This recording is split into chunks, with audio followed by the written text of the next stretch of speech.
That summer in Florida, my life took a sharp turn, like a truck swerving on a wet highway. At 38, I believed I had it all: a stable marriage to Tom, a respected career as an editor at a prestigious publishing house, and a beautiful suburban home that perfectly blended comfort and style. Then came the call from my best friend, Sophia, who changed everything. "Linda, I need a huge favor," she pleaded, her voice trembling with a desperation that grabbed me by the heartstrings. "It's about James, my son. He's heading to the University of Florida to study architecture, but I don't know anyone there who can help him get settled." Our college roommate bond was unbreakable despite distance and time, even though life took us down different paths. She moved to California while I stayed in the Midwest, but our friendship never wavered. I didn't hesitate. "Of course," I said, "I'd be happy to help James. He can stay with us as long as he needs until he finds his own place." I vaguely remembered James from the few family gatherings we'd attended together. The last time I saw him, he was about 15, a gangly and shy teenager. Now, 7 years later, I was preparing to welcome a young adult into my home. As Tom and I waited at the airport terminal for his arrival, my mind wandered, wondering what James would be like now. Will he still be the shy boy? Or would he have developed into a confident young man? I got the answer when I watched him walk through the arrival gates. My heart skips a beat. James had changed into a tall, athletic man with a brilliant grin and green eyes that seemed to pierce your soul. His slightly unkempt brown hair had a freewheeling attitude that contrasted with his meticulously chosen clothing. For a brief period, I was out of breath.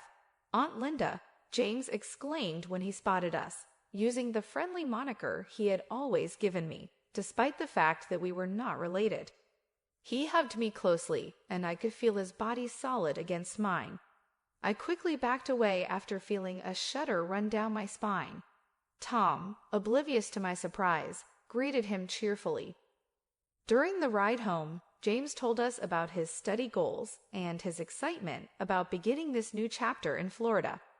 I tried to concentrate on the talk, but I couldn't help but steal looks in the rearview mirror, meeting those green eyes that regarded me with an unsettling intensity. The first few days were without incident. I focused myself to touring James around the city and assisting him in becoming acquainted with the university and neighboring areas. Tom was so busy with his profession as a lawyer that he seldom spent time at home, leaving James and me alone for the majority of the day. During one of those city tours, things began to alter. We were walking through Grant Park when James abruptly halted and fixed his gaze on me. "Linda, I'd like to thank you for everything you do for me," he whispered softly, making my skin tingle. "I'm not sure how I could have adapted so quickly without your assistance." "You do not have to thank me, James," I said, attempting to retain a casual tone. "It's a pleasure to help you." He took a step towards me, reducing the distance between us.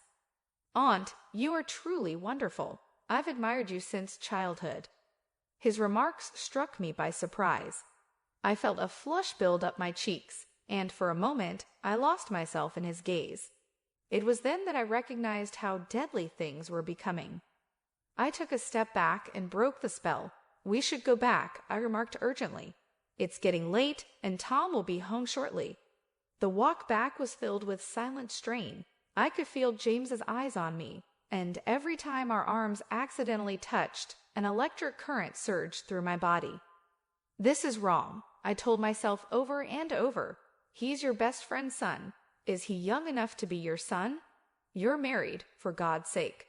But despite my efforts to remain calm, something had shifted. The ensuing days were a wonderful agony. Every moment alone with James was an internal conflict between want and reason. I found myself dressing up more than usual, meticulously selecting my outfits each morning, as if I were a teenager getting ready for a date. One afternoon, while instructing James how to use the basement washing machine, the unavoidable occurred. We were alone in the house. Tom had left town for business. As we bent down to load the clothing, our hands brushed together. We just stood there, The energy in the air felt real. James slowly turned to me, his eyes filled with longing that reflected mine. He whispered, and before I could respond, his lips had touched mine. The kiss was powerful and passionate, releasing all the tension built up over weeks. My hands tangled in his hair as he pinned me against the washing machine. For a moment, I lost myself in the taste, love warmth of his strong, youthful body. But then, reality hit me like lightning. I backed away abruptly, panting. "No, James, this is incorrect. We cannot." I spoke, my voice trembling. "Why not?" he inquired, his eyes filled with perplexity and yearning. "Linda, I know you're feeling it too. You cannot refute it." "James, I am a married woman, and you are my best friend's son. This cannot happen," I said, despite the fact that every fiber of my being told me differently. I rushed out of the basement, leaving James alone and perplexed. I closed myself in my room, my heart pounding. What did I do? How had I allowed things to get this far? That night, as I laid in bed next to Tom, who had arrived late from his vacation, I couldn't sleep. My thoughts kept replaying James's kiss, the sensation of his lips, and the warmth of his body. I felt guilty, afraid, and alive. I felt more alive than I had in many years. The days that followed were filled with uncomfortable glances and heated conversations. James and I attempted to be normal in front of Tom, but the mood in the home had turned electric. Every inadvertent brush, every moment alone, was infused with barely restrained sexual intensity. While Tom was at work, James caught me in the kitchen. He came up to me determined. "Linda," he murmured in a quiet voice, "we cannot continue like this. Though I realize you're married, and this is difficult, what I sense for you is real. I cannot simply write it off." Leeching on the counter, I sighed. "James, I sense something as well. This cannot be, though. Too much is online here." He approached till I could feel his body radiating heat. "Suppose we could find a way. Suppose we could be together without anyone feeling hurt?" His comments were seductive, dangerously so. Some of me wanted to give in, want to forget about everything else and toss myself into his arms. Still, the logical side of my brain battled nonstop. I answered regretfully, "James," not knowing how we might accomplish it. He said, "Let me show you." Before I could object, his lips were burst again me. This time I lacked the will to object. I gave myself to the kiss and let my hands explore his youthful, strong body. We kissed with unfettered intensity, as though the world was about to close at any one moment. When we eventually parted ways, panting, I realized I had passed the point of no return. I could no longer deny my feelings for James, or his feelings for me. But I couldn't ignore the complexities this would bring into our life. In the end, I stated that we need to exercise caution. No one will be able to find out if we make this decision. There is no one. On a melancholy note, James nodded. This will be a well-guarded secret between us. The beginning of our covert affair was so marked. Over the course of the subsequent several weeks, James and I were able to find periods of solitude, stealing kisses and caresses when Tom wasn't home. At each and every encounter, there was a mixture of uncontrolled passion and oppressive duty. I was able to relive the excitement of a forbidden love, and I felt like I was back in my teenage years. It was the adrenaline rush of coming so close to getting discovered, the complicit glances during family dinners, and the secret text messages. The whole thing brought a level of enthusiasm into my life that I hadn't experienced in many years. On the other hand, as time went on, the burden of guilt became increasingly heavy. The sensation that I was being stabbed in the heart was something that I experienced each time Tom kissed me or told me that he loved me. And the thought of Sophia and how she would react if she ever found out what was going on between her son and me filled me with a horror that rendered me completely paralyzed. While James and I were in the guest room one evening, taking advantage of the fact that Tom was out with his coworkers, we heard the sound of the front door opening. He eyed me with an inquisitive expression. "How are you doing? You look to be flustered? Okay, I'm good, I responded right away. I'm just a little bit weak. The fact that you came back so quickly surprised me. I was kissed gently by him as he moved closer to me. A little odor of alcohol could be detected on his breath, and I could detect it. The meeting was over far earlier than was anticipated. Can you find James? My heart was beating quite fast. He went out with some pals that he had met at the university, as you would say. It would appear that Tom was content with the explanation since he nodded. As he moved closer to me, he smiled in a way that suggested he was inviting me to join him in his company. I had a surge of anxiety. At a distance of only a few feet, James was concealed within the closet. I could not allow this to take place at this time. Oh, honey, I'm sorry, I said, faking a yawn. I'm completely worn out. Why don't we turn in for the night? Although he appeared dissatisfied, Tom nodded his head in comprehension. Everyone has had a very long day, that much is certain. As soon as we exited the room, we went straight to our bedroom. During the time that I was lying down next to my husband, my thoughts kept going back to James, who was confined in that closet and waiting for the right time to emerge. There was a significant turning point that night. The gravity of what we were doing, the continual threat of being caught, began to overshadow the exhilaration of our affair. I recognized we couldn't continue like this indefinitely. Something needed to change. The ensuing days were torturous. Every time I glanced at Tom, I felt overwhelmed with remorse.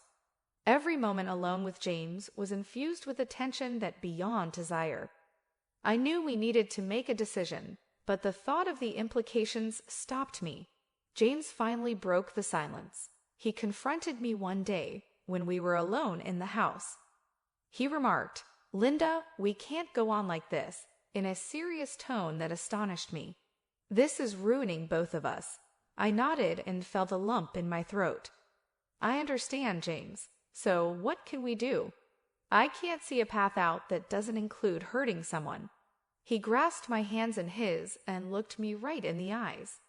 "Maybe it's time to be honest. With Tom, my mother, and everyone."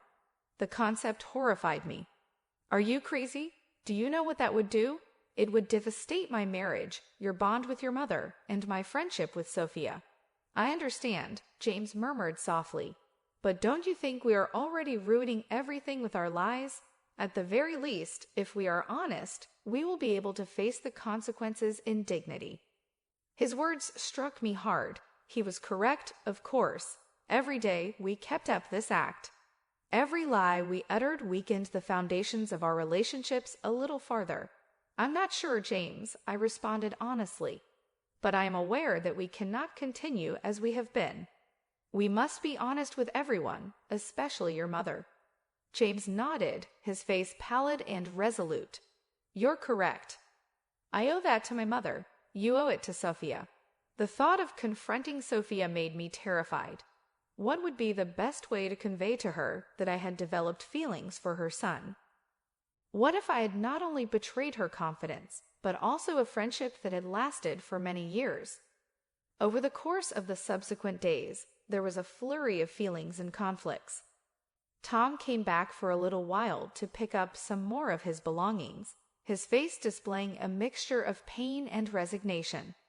Due to the vast distance that separated us, we did not engage in much conversation.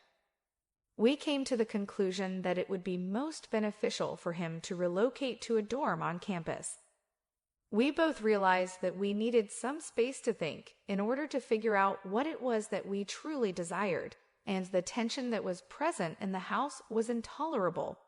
It was finally time for the moment that I dreaded the most. Confronting Sophia. I came to the conclusion that it would be more effective to carry it out in person. My heart was racing the entire time I was traveling to California, and I took an airplane to get there.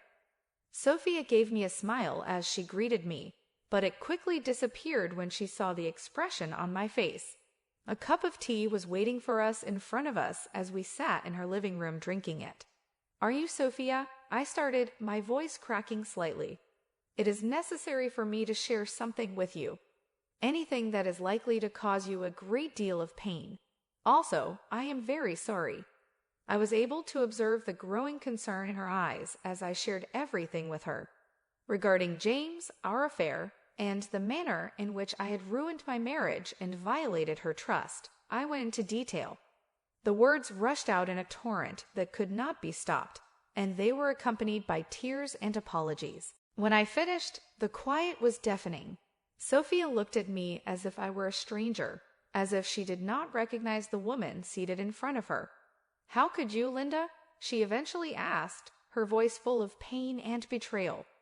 "You were my best friend. I trusted you to care for my son, not seduce him. I know, Sophia, and I am deeply sorry. I never intended for this to happen. You what?" She interrupted, fury replacing the initial shock. "It's just happened.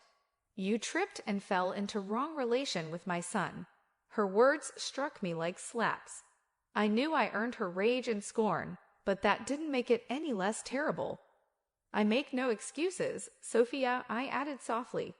"I can only say that I am sorry, and that I understand if you are unable to forgive me." Sophia stood up and turned her back on me. "I need you to leave, Linda. I cannot look at you right now." I rose up, feeling as if every action required a huge effort. Before leaving, I paused at the door. "I love you, Sophia. You have always been my best friend." "I'm very sorry for spoiling that." I did not wait for a response. Tears blurred my vision as I walked to my rented automobile.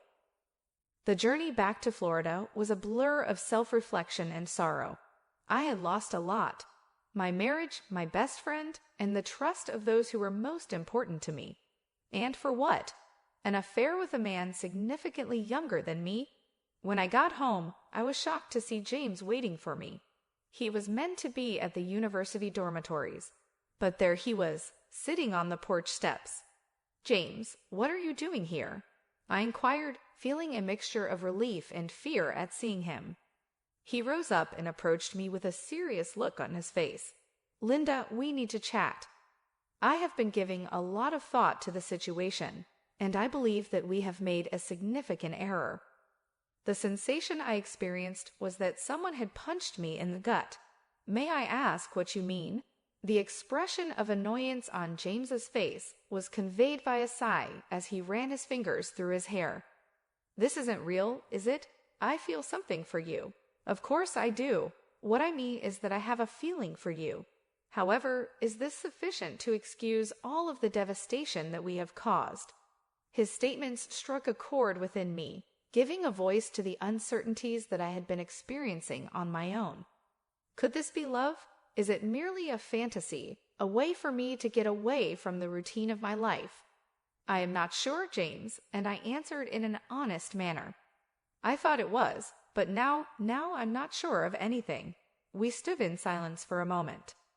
"We are being burdened by the weight of our acts and the consequences of those actions."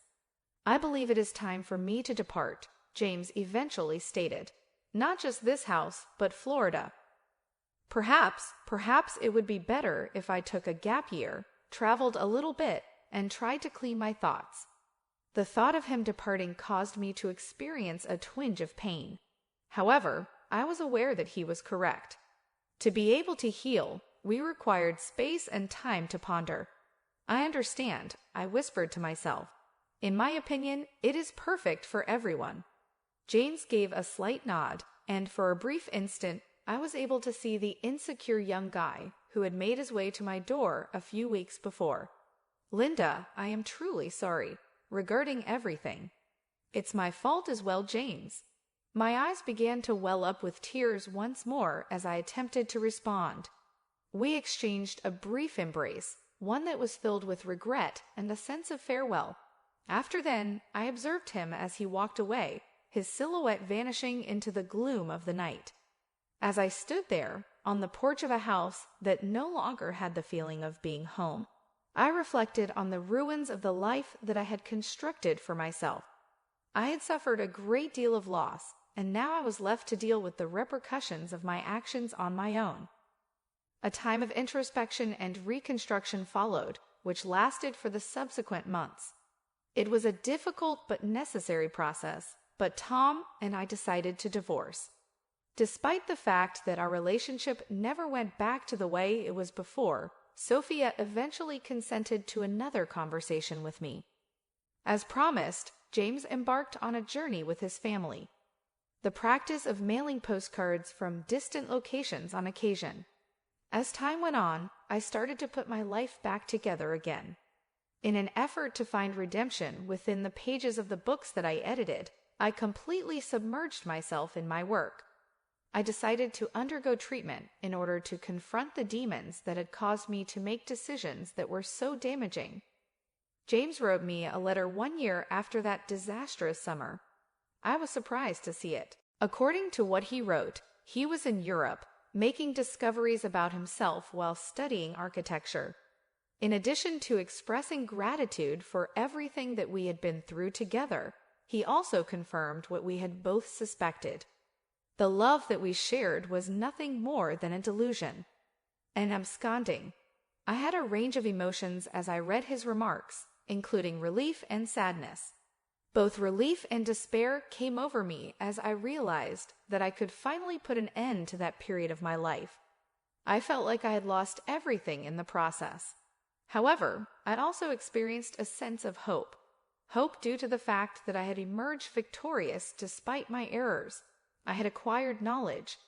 I was older now, and at this point, I was presented with the chance to construct a new life, one that was founded on honesty and integrity. Upon gazing out the window of my newly acquired condo and observing the sun setting over the landscape of Florida, I came to the realization that this was my second opportunity. An opportunity to improve oneself, one's love life, and one's personal life. In addition, I would not throw it away this time. Thanks for watching, and don't forget to like and subscribe. See you soon.